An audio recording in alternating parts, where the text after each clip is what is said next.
25 aastat tagasi ennustas üks mees täpselt, kuidas Putini võim laguneb ja nüüd tundub, et me näeme seda oma silmaga juhtumas. 90ndate lõpus tegi Vene opositsioonipoliitik Boriss Netšajev Putini kohta ennustuse, mis ausalt öeldes tekitas minus külmavärinaid, kui ma sellega esimest korda kokku puutusin. Ta ütles, et Putin jääb võimule seni, kuni inimesed kardavad teda välja kutsuda, kuid niipea kui see hirm kaob, hakkab kõik laiali lagunema. Netšajev mõrvati Moskvas aastal 2015. Ometi, aastakümneid pärast seda ennustust tundub see nüüd äkitselt palju asjakohasem. Siin on põhjus. Üks asi, mis sel nädalal tõesti mu tähelepanu köitis, oli see, kuidas tavalised venelased vaatasid otse kaamerasse ja kutsusid üles valitsusametnike hukkamisele. Mõni aasta tagasi oleksid sellised kommentaarid võinud sind vangi või veel hullemasse olukorda viia. Ja nüüd ütlevad inimesed selliseid asju avalikult ja see näitab, et midagi on muutunud. Mis siis inimesi nii kaugele ajendab? Suur osa sellest on Venemaa kütusekriis. Bensiini hind on väidetavalt tõusnud umbes 300 rublani liitri eest, mis teeb umbes $15 galloni kohta. Kõik see toimub riigis, millel on maailma suurusel peiset tõestatud naftavarud. Valitsuse reaktsioon tegi olukorra kuidagi veelgi hullemaks. Probleemi lahendamise asemel teatasid ametnikud, et nad lõpetavad iganädalaste kütusehindade avaldamise. See on vana hea venitamise taktika. Kui sulle majanduskasv ei meeldi, siis tapa lihtsalt kõik majandusteadlased. Samal ajal teevad venelased seda, mida internet alati teeb. Nad filmivad lõputuid järjekordi tanklates ja postitavad videoid, mille taustaks mängivad sarkastilised laulud Putini vastu. Veelgi naljakam on olukord selle ühe piirkonna kuberneriga, kes käskis kõigil paanika ostmist lõpetada, sest puudust polevat. Mõni päev hiljem pildistati teda ise tee ääres, sest all sai kütus otsa.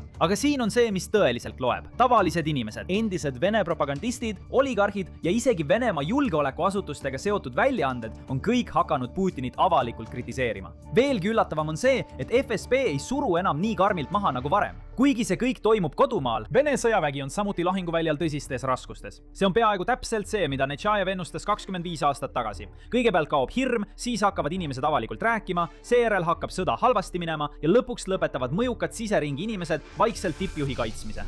Telli, et rohkem näha.